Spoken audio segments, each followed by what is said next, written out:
Hi, Sandra Wilson here. I'm a clinical hypnotherapist and I help people with misophonia and extreme sound sensitivity.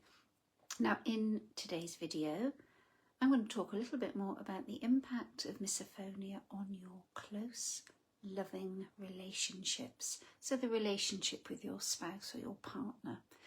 And one of the questions I'm most often asked is, could misophonia ruin my relationship? Will my relationship survive this? So if you've started to sleep separately because of the sound of your partner snoring or breathing, or maybe just avoiding having meal times with them, or you've started arguing more about having to tell them to stop making that noise, you are certainly not alone, and it's very common with this deeply frustrating condition. So you may feel there's a lot of resentment building up between the two of you, especially if you're kind of putting a bit of a barrier in the way, a barrier between you.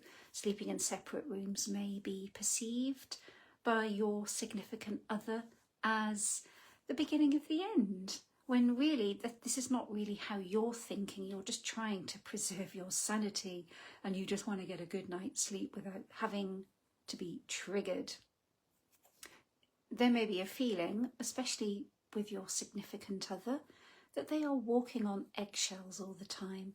They're so worried about the reaction that you might have if they're chewing, eating, breathing, snoring, tapping their pen or moving their leg or whatever.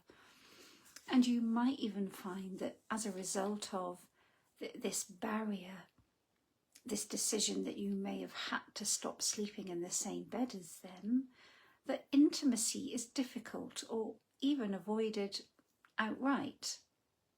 And that can sometimes have a big impact on your ability to feel close, to have intimacy in other ways other than physical.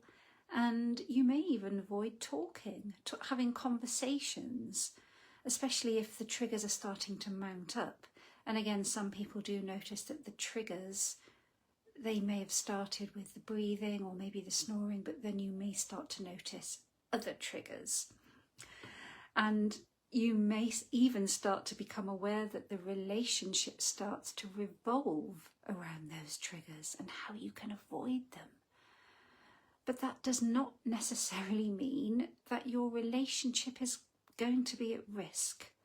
And you may find that even though you're both suffering, so there may be you with your misophonia, your partner, your spouse, significant other, not really knowing quite what to do, you feel overwhelmed, they may feel rejected and helpless. So when you understand what may actually be really going on, this can help stop the battle. When you both understand what's really happening, you may decide that actually there doesn't need to be a fight or an argument, and you start facing that together. Now, misophonia is just your nervous system stepping in to protect you from what it perceives as being a threat or a risk, even though logically that may not make sense. And of course, unless you spend a lot of time really reflecting and thinking about what that might be, you're going to be none the wiser. And the work that I do really is designed, it's a twofold approach. So the first is to really help your nervous system to start re-evaluating all of those sounds as being non-threatening. And the second approach is to delve a little deeper beneath the surface. What is it that your misophonia is trying to protect you from, really? And you'll be amazed what can come up. But until you stop judging and blaming yourself or feeling guilty, this is just going to get worse.